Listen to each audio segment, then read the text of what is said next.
My name is Robert Croonquist, and I'm the founder of a small not-for-profit called Youth Arts New York. We are the sponsors of Hibakusha Stories.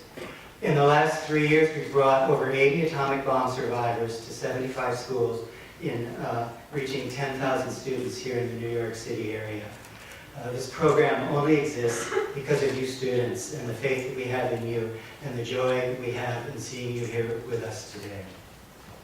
Hibakusha is the word used to name the survivors of the atomic bomb. It's a negative word that expresses grave suffering. The traditional Japanese word for survivor, seizonsha, is a positive word that celebrates the survivor's luck. Today, we are going to question why a special word is used for the survivors of atomic bombs. We come here today with a combination of heart and mind and body. Our minds led us to the mutual conclusion that we have a moral and civic responsibility to work together to see that nuclear weapons are never used again. Our hearts bind us together and sustain us.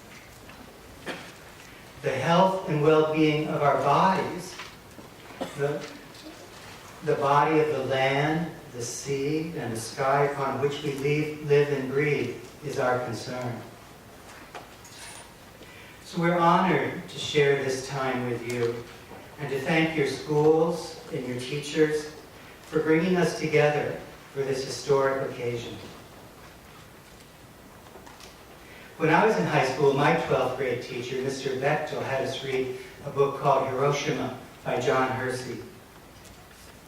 The specific details of the suffering that I read in that book were seared into my brain. 15 years later, I found myself at the San Luis Obispo Community College Gymnasium, but not as a student, but as a conscientious objector. I was jailed for trying to block engineers from loading uranium into a nuclear reactor built on an active earthquake fault. We lost that battle, but since then, there has not been another nuclear power plant to go online in the United States. And now I find myself here. As you all probably know, on August 6, 1945, the United States dropped an atomic bomb on the Japanese city of Hiroshima. 3 days later, we dropped a bomb on the city of Nagasaki. And 5 days later, on August 14th, Japan surrendered and World War II ended. My father was on a ship headed towards Japan as an American soldier. In our family lore, it was because of the atomic bomb that my father was able to return home and raise a family. That being said, the purpose of our work today is not to debate the past, but to inform you about the unique and devastating effects nuclear weapons and nuclear fuel chain, and to empower you to do something about it. There are 3 lessons we wish to impart to you today. The first is that people have the ability to turn bitter hatred into loving kindness and peace. By the end of my father's life, he was participating in cultural and sports exchanges with Japanese. When I told Hibakusha about my father's experience in the war, Takahashi Morita, a Hibakusha who emigrated to Brazil, replied, "I apologize to your father and your family for the suffering we caused you." This generosity of spirit, this miracle of transformation from bitter enemies to friends within a lifespan, provides a beacon of hope to us all, no matter how bitter our hatreds may seem at this moment. Number 2, we have a responsibility to remember. The stories you will hear today offer hope for a nuclear-free future, a future of peace. The work our honored guests do is an act of love, a great love that was born in pain, but strengthened through force of will and commitment to life. And so we give to you, as I look out and see these beautiful young faces, we're gifting you with the responsibility to remember what you hear today. And number 3, that nuclear weapons are morally unacceptable, and that we have a responsibility, every one of us in this room, to create a world free of them. Can we name 9 countries? There are 9 countries that have nuclear weapons. Who can name one? Yes? U.S. United States. Another one? Russia. Russia. A third? North Korea. India. Iran. Iran does not. They're developing nuclear power. But it's not a silly thing to say yes. France. England. Israel unofficially. So it's in India. What borders India? South Africa. No. Pakistan. Was that 8? Oh, and most populous nation in the world, if I'm not sure. China. Excellent.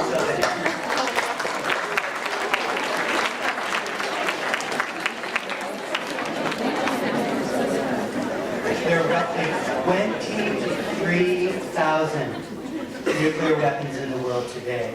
The U.S. and Russia own about 95% of them. Now, nuclear weapons are made of plutonium. Plutonium is a radioactive isotope that, when split and used as a weapon, unleashes a conflagration of fire, extreme heat, and hurricane-force winds. In spite of the horrific damage caused by the explosion, perhaps even more horrific is the invisible radiation that plutonium that is released in the plutonium releases. The half-life of plutonium, that is, half of it degrades in 24,000 years. So when it's out there, it's radioactive for 24,000 years, half of it, and then it takes another 24,000 years for the next half of it to degrade. Radioactive plutonium can cause cancer and genetic mutations. Therefore, the deployment of nuclear weapons is not just waging war on the present, it is waging war on the future. Because radiation can cause mutations in the gene pool that are irreversible. You cannot go back, there's no pill, there's no operation. Therefore, generations of survivors live with a constant concern. Will I get cancer? Will my children be born with birth defects? Will they get cancer? That is why nuclear weapons are so unique and morally unacceptable, and why we work for their elimination from the world. I'd like to thank our guests right now for the work that they do. Thank you.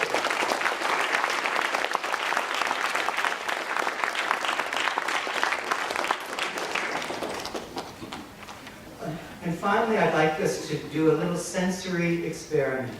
I'd like you to close your eyes for a moment. Each one of you, I'm looking out and see. Your eyes are open. Close your eyes, please.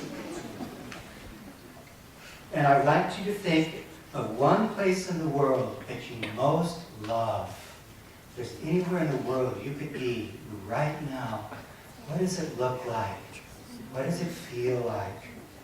What smells may be coming from it?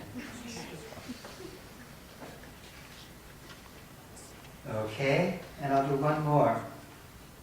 Now again, close your eyes and think of what you love most about being alive. What makes your heart sing? So close your eyes and just think, what is it that I love so much in this world?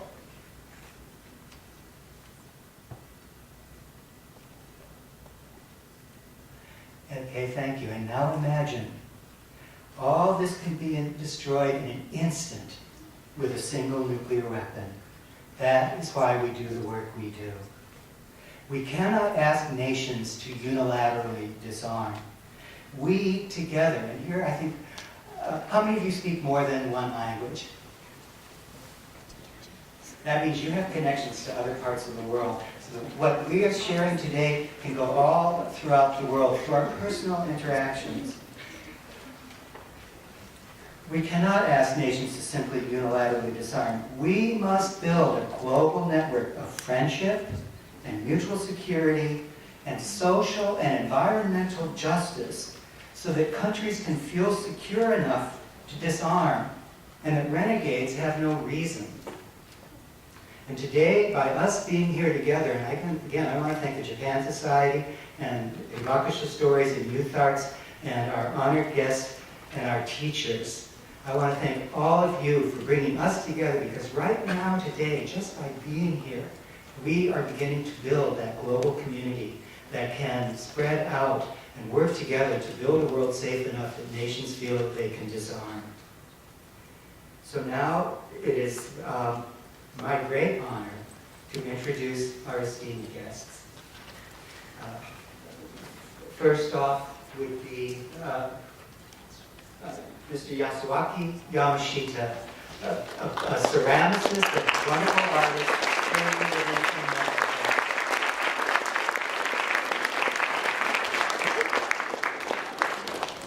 And who do we have next up there? We have Clifton Truman Daniel, an author and journalist and the grandson of United States President Harry S. Truman.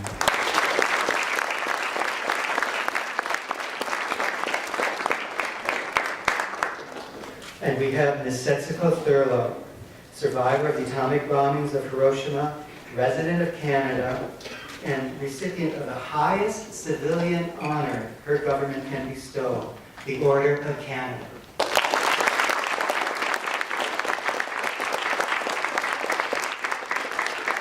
And later we will be joined by Akira Kawasaki, who is an executive committee member of Peaceboat International. And he'll tell you about that. But that's one of the beacons of hope that we can go out into the future and create this world that'll be a beautiful world for you all. So thank you so much for your attention, and I wish you all the best.